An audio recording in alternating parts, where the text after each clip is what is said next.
리더십 강좌의 전찬입니다. 전쟁은 인간의 삶을 황폐하게 만듭니다. 하지만 전쟁을 통해 얻은 전쟁술과 전쟁론은 어떤 과학적인 이론이나 철학으로서 정치, 경제, 사회를 발전시키는 데 도움을 주기도 하는 것이 사실입니다. 그것을 증명하는 대표적인 고전들이 있죠. 동양에서는 손자병법, 서양에서는 클라우제비츠 장군이 쓴 전쟁론을 꼽을 수 있는데요. 오늘 이 클라우제비츠의 전쟁론을 통해서 리더십의 개념을 새롭게 생각해 보고자 합니다. 국방대학교 허남성 교수님 모셨습니다. 큰 박수로 맞이해 주시기 바랍니다.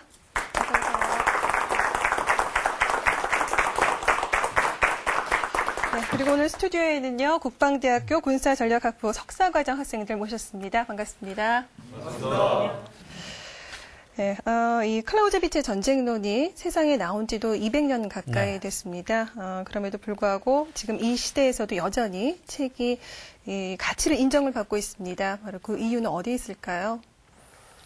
이 책은 그 전쟁의 본질을 심오한 철학의 수준까지 끌어올린 그런 연구서이기도 하고, 또 다른 한편으로 보면은 전쟁과 정치의 관계를 현실 정치적인 차원에서 이렇게 분석한 책이라고 할 수 있습니다. 네. 그래서 이건 군인들뿐만이 아니고 정치학도 또는 평화와 안보에 관심이 있는 일반 사람들도 반드시 한 번쯤 읽어볼 만한 그런 고전이라고 생각을 합니다. 네, 그럼 이 클라우제비츠의 전쟁론에서 말하는 리더는 과연 어떤 존재인지 지금부터 좀 말씀 부탁드리겠습니다. 네.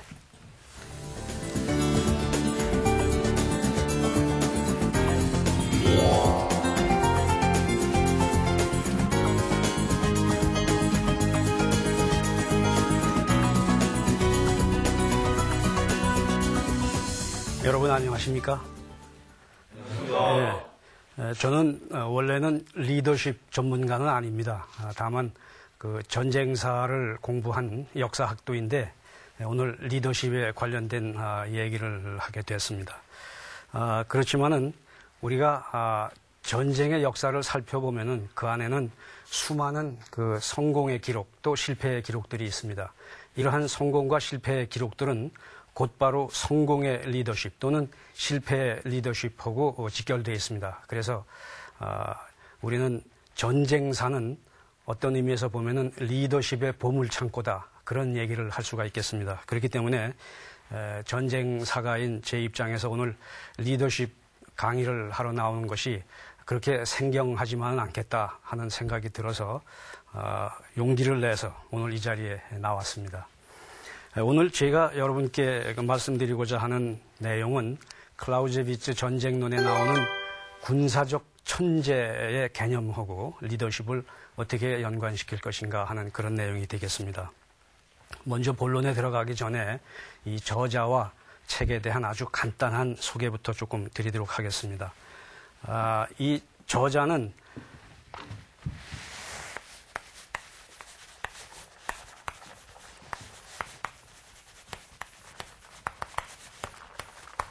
이 카를 폰 클라우제비츠라고 하는 프로이센의 장군이고 또 저술가이고 또 군사개혁가이고 위대한 군사사상가입니다. 이 사람은 12살에 군대에 들어갔습니다. 근데 사실은 그때 당시에 12살 정도의 군대에 들어가는 것이 그렇게 아주 드문 일만은 아니었다고 합니다. 12살에 군대에 들어가서 주로 나폴레옹 전쟁 시기에 전후 7차례에 걸쳐서 전투 경험을 쌓은 그런 전투 경험자이기도 합니다. 이 사람이 38살이 되었을 때 베를린에 있는 전쟁 연구학교 또는 크리우스 아카데미의 교장이 됐는데 그때서부터 12년 동안 이 전쟁론을 자기 평생의 경험과 또 연구한 바 지식을 통틀어서 여기에 쏟아부어서 이걸 썼습니다. 그러나 불행하게도 이 사람이 이 책을 다 완성하기 전에 초고의 상태로 남겨놓고서 1831년에 콜레라로 사망을 하게 됐어요. 이 사람이 죽은 그 다음 해에 그 부인인 마리가 이 유고들을 전부 모아서 정리를 해가지고 이 전쟁론이라고 하는 책을 출간을 했습니다. 이 책의 독일어 원래 이름은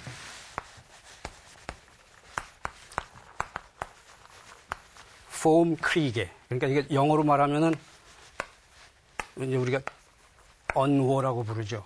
이게 이제 엄격하게 말하면은 전쟁론 이렇게 부르기보다는 전쟁에 관하여 뭐 이런 책이 되겠습니다. 그런데 이 책은 사실은 굉장히 유명한 책인데도 불구하고 오늘날 그 명성에 비해서 가장 안 읽힌 책으로도 또 유명합니다. 여 안에 들어있는 아주 유명한 귀절들만 이렇게 반복해서 많이 인용이 되고 실제로 이 책을 처음부터 끝까지 읽는다고 하는 것은 그렇게 쉬운 일은 아닐 것입니다. 사실은 그 내용들을 들여다보면은 뭐 그렇게 난해하다고까지는 얘기하기 어렵다고도 볼 수 있어요. 다시 말하면은 상식적인 내용들, 우리가 알고 있는 그런 내용들을 정리하고 이렇게 평이한 문체로 이렇게 썼다고 볼 수 있습니다. 또 그리고 이 사람이 굉장히 문장력이 있기 때문에 아주 시적인 그런 표현들도 많고 또 촌철살인의 아주 그런 명구절들도 많기 때문에 읽으면서 그렇게 지루하다거나 그렇지는 않습니다. 여러분들도 언제 기회가 닿으면 이걸 한번 꼭 읽어보기를 제가 권합니다. 그러면 오늘 그 주제인 군사 천재론, 군사적 천재가 무엇인가 하는 얘기부터 먼저 좀 드리겠습니다. 이 군사 천재론을 얘기하려면 우선 전쟁의 본질에 대한 클라우제비츠의 생각을 아주 간단하게 조금 얘기를 할 필요가 있습니다. 클라우제비츠는 전쟁의 본질을 얘기함에 있어서 삼위일체적인 어떤 생각을 가지고서 얘기를 했습니다. 그래서 이 제1극의 전쟁은 폭력이 여기에 반드시 있다. 전쟁은 폭력적인 행위이기 때문에 폭력이 있다는 거고, 그 다음에 이제 이 세 번째 극에는 뭘 썼느냐 하면은 정치의 지배 또는 정치의 우위 뭐 이렇게 얘기할 수 있겠죠. 무슨 얘기냐 하면은 전쟁은 정치의 지배를 받아야 된다는 겁니다. 정치의 지배를 받지 않으면은 전쟁은 근본적으로 폭력적인 행위이기 때문에 그 폭력으로 말미암아서 역시 그 고삐 풀린 망아지처럼 아주 무한정 폭력으로 갈 위험성이 높다는 거죠. 그렇기 때문에 정치가 전쟁을 늘 통제하고 관리해야 된다. 그래서 이 클라우제비츠 얘기하면 이 폭력과 정치의 지배를 하고 하는 이 두 개의 요소는 전쟁 본질에 있어서 불변의 상수적인 요소다 그렇게 얘기를 합니다. 그런데 오늘 이제 주제하고 연관이 되어 있는 이 두 번째 극을 우연성 또는 불확실성 뭐 이런 이제 축으로 얘기를 하고 있는데 이 우연성과 불확실성이라고 하는 것은 예컨대 우리가 전쟁이라고 하는 것이 아주 우연에 의해서 그 승패가 결정나는 경우도 많이 있고 때로는 그것이 앞으로 어떻게 전개될는지 대단히 불확실한 그런 상태로 진행이 되기 때문에 이런 우연성과 불확실성의 영역이 전쟁에는 분명히 있다고 하는 것입니다. 심지어 클라우제비츠는 이것을 하나의 이 카드 게임, 도박에 연관해서 하기도 했습니다. 다음 패가 무엇가 나올지 사실 누구도 잘 모르는 거죠. 그런 것에까지 이제 비유를 해서 얘기를 했는데 이 우연성과 불확실성을 지배하는 힘은 그러면 무엇이냐 하면은 이것은 인간의 정신력 또는 인간의 심리력이라고 이 사람은 얘기를 했습니다. 이건 무슨 뜻이냐 하면은 전쟁은 어디까지나 그 주체가 사람, 인간이기 때문에 그 전쟁의 주체가 되는 그 인간의 정신력 또는 그 심리적인 측면을 인간 중심주의적인 측면에서 이 본질을 파헤치고자 했던 것입니다. 그래서 이 인간 중심주의적인 그런 차원에서 우리가 봤을 때 이제 여기서부터 우리는 군사적 천재라고 하는 개념이 이제 도출되는 겁니다. 그 그리스의 철학자인 아리스토텔레스는 이상적 인간형이 어떤 인간인가? 이상적 인간형을 균형을 이룬 인간이다 이렇게 얘기를 했습니다. 마찬가지로 이 군사 철학서인 이 전쟁론에서 클라우제비츠는 군사적 천재는 균형과 조화를 갖춘 존재로 이해를 하고 있습니다. 여기서 균형과 조화를 갖췄다고 하는 얘기를 클라우제비츠 자신의 말을 표현하면 이렇게 얘기를 하고 있습니다. 군사적 천재란 모든 요소의 조화로운 결합체로서 하나 또는 다른 재능이 우세할 수는 있지만 어떤 요소도 나머지 요소들과 갈등 관계에 있을 수는 없다. 이건 무슨 얘기냐 하면은 진정한 천재는 그 가지고 있는 그 재능이 조화롭게 결합된 존재다. 다시 말하면 아마 통합 평 인간이다. 아마 그렇게 얘기할 수 있겠죠. 이러한 그 인간은 그러면 어떠한 이 요소들을 갖추고 있는가, 어떠한 성격적 특징이나 또는 능력의 특징을 가지고 있는가, 이제 이런 것들을 지금부터 한번 얘기를 해보겠습니다. 클라우제비츠는 군사적 천재라고 부를 수 있는 그런 사람들 또는 군사적 천재의 범주에 들어가는 것을 크게 두 개의 범주로 설명을 하고 있습니다. 그래서 하나는 지적 범주이고 또 다른 하나는 성품적 또는 기질적 범주, 이렇게 이제 둘로 나눴는데, 우선 먼저 말씀드릴 것은 이 지적 범주라고 하는 것은 어떤 면에서는 조금 더 후천적으로 개발될 수 있는 그런 분야들이고, 이 성품이나 기질이라고 하는 것은 상당 부분 이게 타고나는 것이기 때문에 태어날 때부터 가지고 나는 그런 측면이 많기 때문에 이건 조금 선천적인 측면이 조금 강한 것입니다. 그러나 이 양쪽 어느 것도 어느 한쪽으로 물론 쏠리지는 않습니다. 후천적인 것도 나중에 조금 더 설명을 드리겠습니다만은 조금 어떤 면은 타고나는 측면이 있는 것들도 있고 또 선천적으로 타고나는 것들도 결과적으로는 전부 후천적으로 또 이렇게 개발되고 또 닦이고 이렇게 되는 거죠. 그래서 이 지적 범주에 속하는 것으로서 이제 제일 먼저 클라우제비츠는 뭘 강조하고 있느냐 하면은 아주 포괄적인 지식, 포괄적 지식 또는 지성, 이걸 아주 강조를 하고 있습니다. 그러니까 군사적 천재가 되려면은 아주 광범위하고 포괄적이고 아주 체계적인 그런 지식을 갖춰야 된다는 거죠. 그래서 이런 얘기를 합니다. 일찍이 제한된 지성을 가진 어떤 사람도 위대한 지휘관이 된 예가 없다. 또 클라우제비츠가 아주 즐겨서 쓰는 말 중에 하나가 뭐냐 하면은 전쟁은 순전히 지성의 영역이다. 순전히 지성의 영역이다. 저는 이걸 어떻게 해석을 하느냐 하면은 군인이 무식하면 그건 죄악이다. 이제 그런 해석을 제가 즐겨 하는데, 군인이 무식하면 죄악이다 하는 얘기는 무슨 뜻이냐면은 군인이 무식해서 이 광범하고 포괄적인 그런 지식과 지성을 갖추지 못해서 만일 전쟁에서 실패를 하게 되면 그것은 자기 국가와 국민에게 정말 씻을 수 없는 그런 죄악이 된다, 그런 뜻이죠. 그러니까 군인들이 무식한 것이 군인이다 하는 그런 얘기들도 뭐 과거에 있었습니다만은 사실은 군인이 무식한 것만큼 큰 죄악은 없는 것입니다. 그 다음에 이제 지적 범주에서 두 번째로 꼽고 있는 것이 이제 뭐냐 하면은 직관력 또는 해안이라고 표시할 수 있는 이제 그런 요소인데, 이건 영어로 하면은 intuition 또는 불어 말이 이제 이게 더 적합하다고 생각되는데, 불어에서의 꾸데이유라고 하는 말이 있어요. 이 꾸데이유라고 하는 말은 어떤 의미를 가지고 있느냐 하면은 우리가 어떤 사물을 볼 때, 어떤 상태를 만났을 때 한 번 이렇게 촉 보고도 그 핵심을 짚어내고 또 어떤 그 대처 방안까지도 순식간에 이걸 알아내는 그런 능력입니다. 이게 직관이고 해안이란 말이지. 근데 보통 사람들은 그런 상태에서 어떤 그 적절한 대안을 찾거나 아니면은 그 사태의 그 핵심을 끌어내는 데까지는 상당한 시간이 걸릴 수도 있고, 또 대부분의 사람은 사실 그걸 또 찾아내지도 못하는 이제 그런 거죠. 근데 이제 군사적 천재는 어떠냐면 한번 이렇게 척 보고도 그걸 알아낸다는 거지. 그래서 이게 이제 크게 보면 이제 두 가지인데, 하나는 이 복잡한 어떤 그 내용을 단순화시켜서 거기서 맥을 짚어서 핵심이 뭔가 이렇게 찾아내는 그런 게 있고, 또 다른 하나는 이제 클라우제비츠가 아주 즐겨 쓴 말이 뭐냐 하면은 전쟁에 있어서 모든 것은 단순하다.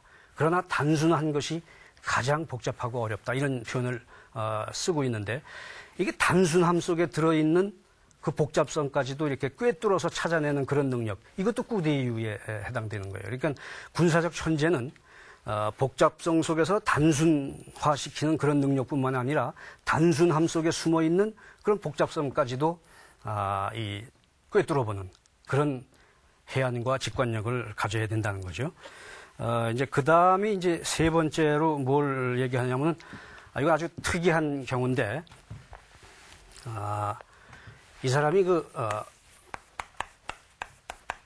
공간 감각 능력이란 말을 쓰고 있어요. 공간 감각 또는 위치 감각 또는 지형 감각 뭐 그런 말을 쓰는데 이건 무슨 의미냐면 우리가 이제 야전에 예를 들어서 나갔다 칩시다. 그러면은 어떤 지형에 자기의 위치 또는 우군의 위치 또는 적군의 위치 또는 접근로 또는 어떤 그 목표 지점 이런 것들을 순간적으로 그걸 파악을 해서 어느 지역이 유리한가 하는 것을 그 찾아내는 그런 능력이라는 거죠. 이건 물론 이제 우리가 그 현장에 나가서 육안을 통해서 이제 이걸 이제 알아내는 거지만은 특이하게도 클라우제비츠는 육안뿐만이 아니라 여기에 시만이라는 말을 쓰고 있어요.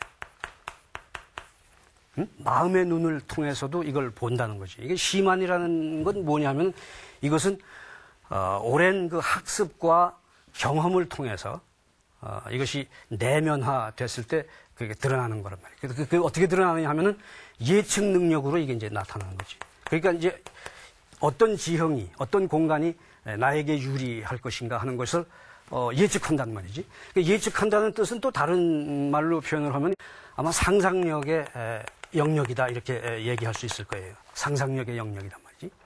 그러니까 상상력의 영역, 예측하는 능력 이런 것들이 또 다른 말로 표현하면은 내가 이제 교실에서도 자주 쓰는 말이지만은 이게 바로 창조성의 문제입니다.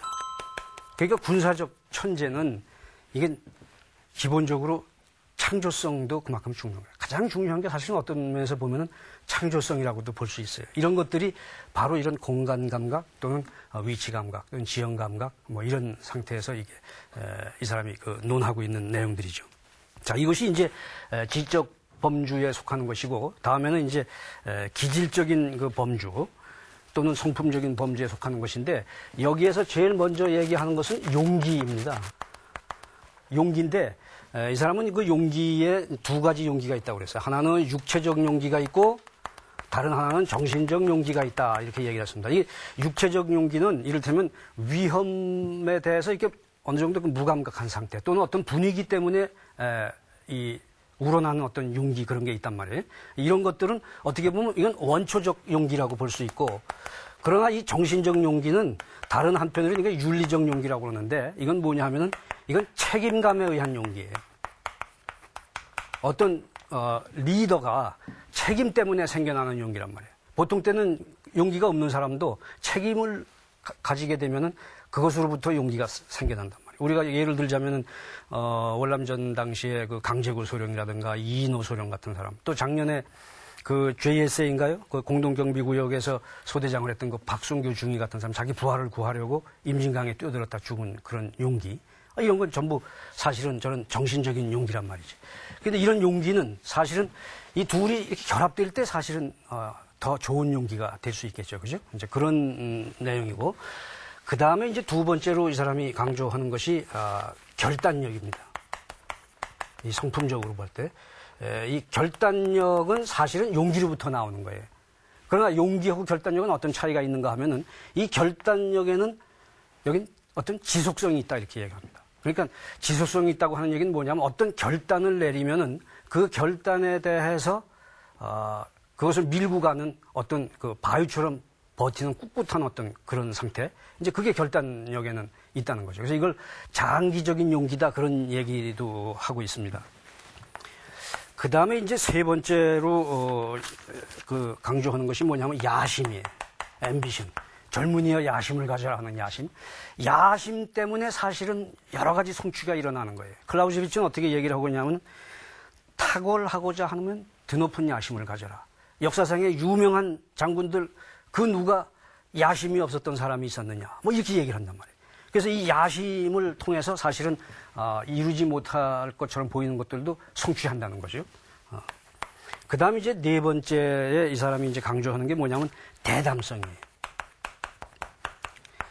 근데 이 대담성은 뭐냐 하면은 이 어떤 이 사람 표현을 빌리면은 칼에 날 또는 그 서슬, 광채 그것하고 같다고 얘기를 합니다. 그러니까 핵심이라는 거죠.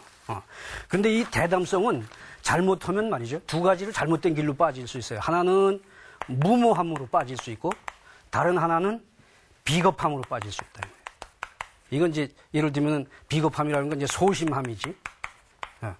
그런데 이게 지나치면 무모함으로 가고 이게 이제 모자르면은 비겁함으로 가는 거예요. 그런데 특이하게도 클라우제비츠는 무모함보다도 비겁함이 더 나쁘다 그렇게 얘기를 합니다. 그래서 이런 표현을 썼어요. 전쟁에서 소심함은 도를 넘은 대담성보다도 1000배나 더 큰 손실을 끼칠 것이다. 그러니까 소심한 나머지 아무것도 안 하는 것보다는 대담함이 지나쳐서 혹시 그것이 실패하더라도 그쪽이 오히려 더 명예롭다 하는 그런 표현까지도 쓰고 있어요. 이것은 클라우제비츠가 7차례 전쟁 경험을 통해서 그 전쟁터에서 직접 겪은 생생한 이 경험담이기 때문에 우리가 눈여겨볼 필요가 있습니다. 전쟁에서는 대담함이 그만큼 중요하다는 거예요. 근데 이제 끝으로 이 사람이 얘기하는 게 이제 여기서 이제 멋있는 말이 나오는 거예요. 이 사람이 자제력을 마지막에 꼽았어요. 이걸 잘 보면 말이죠. 용기, 결단, 야심, 대담, 이건 어떤 거예요? 굉장히 외향적이고 좀 공격적이고 뭐 이렇게 외부지향적이고 이런 그 요소들이잖아요. 그죠? 그런데 이것들을 견제할 수 있는 것들이 뭐냐면 자제력이다. 그 말이에요. 자제력이다. 그래서 자제력은 어떤 거냐면 자기가 어떤 흥분 상태가 됐더라도 그 흥분 상태 속에서도 평정함을 유지하고 냉철한 이성을 잃지 않고 고요함을 유지하고 그러는 거란 말이에요. 그 남북 전쟁 당시에 그 로버트 리 장군 있잖아요, 그죠? 그 사람은 자기 그 예하 지휘관을 고를 때 이 자제력을 가장 중요한 기준으로 보았다고 해요.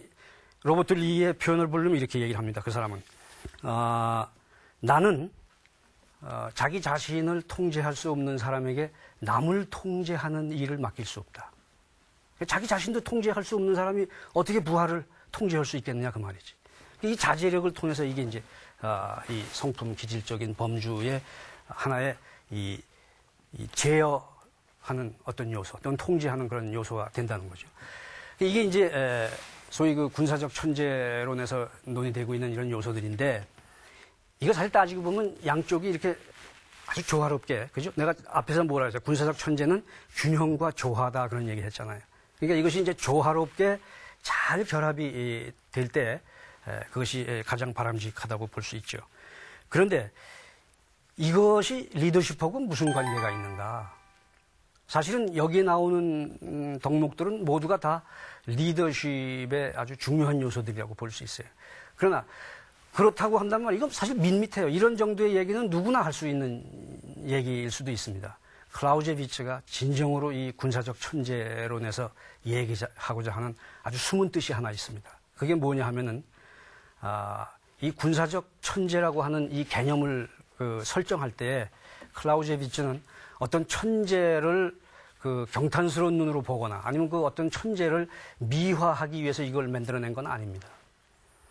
우리가 역사적으로 볼 때 알렉산드로스나 또는 이 나폴레옹 같은 그런 군사적 천재는 뉴턴이나 율러와 같이 그렇게 자주 나오는 건 아니죠. 그러니까 드물게 나온단 말이에요. 그러면 그 천재가 나올 때까지 우리는 천재를 기다리고만 있을 것이냐 그 말이에요. 그거 아니잖아요.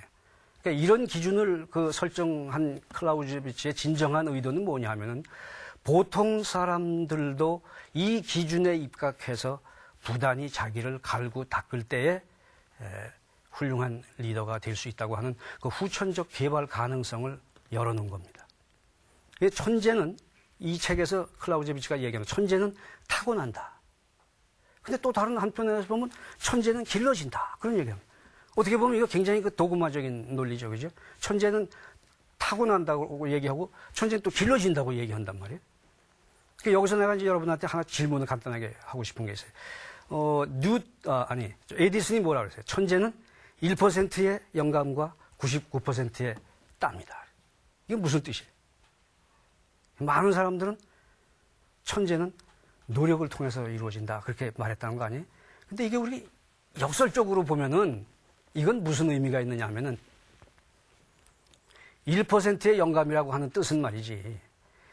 내가 아무리 99% 노력해도 1%의 천재성, 1%의 영감을 타고나지 않으면 절대 넌 천재 될 수 없다. 그 뜻이에요. 거기 숨어 있어요. 천재는 타고나는 거라고, 실제로는. 근데 다른 예를 한번 들어볼게요. 우리가 그 보석이라고 하는 건 전부 돌에서 나오는 거죠. 다이아몬드도 그렇고 루비도 그렇고. 근데 우리가 길을 가다가 아무 돌이나 주워가지고 그걸 아무리 갈고 닦고 연마한다고 해서 그게 보석이 돼요? 보석 안 됩니다. 그러니까 천재는 타고나는 거예요. 맞죠? 근데 반대로 말이지. 클라우제 입시는 길러지는 것도 맞다고 얘기했단 말이에요. 길러지는 것도 맞다.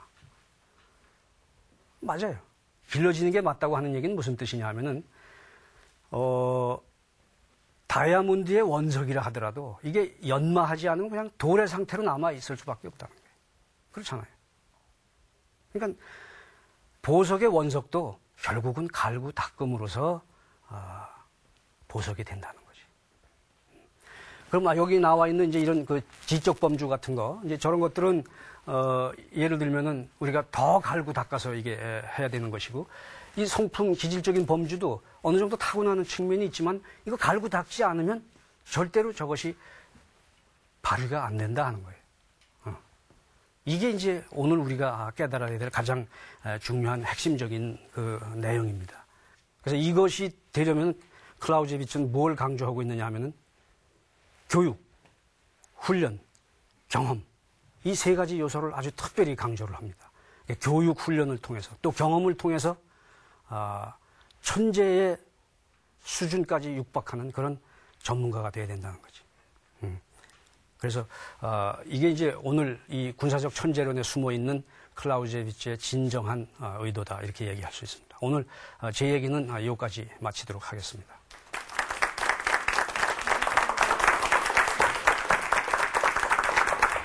네, 잘 들었습니다. 예. 네.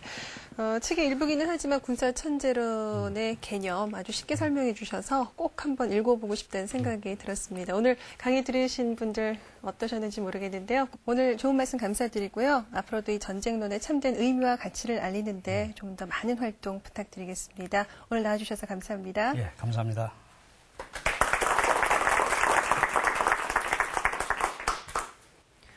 클라우제비츠는 전쟁에서 우리가 예측할 수 있는 것은 지도자의 능력뿐이라고 말했습니다.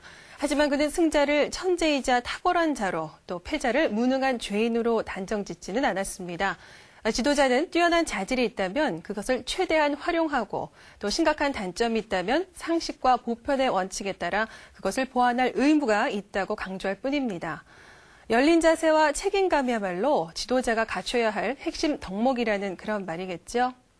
위대한 리더란 천재나 혹은 결점이 없는 신이 아니라는 사실 또 한번 되새겨보면서 이 시간 모두 마치겠습니다. 다음 주에 다시 찾아뵙겠습니다. 안녕히 계십시오.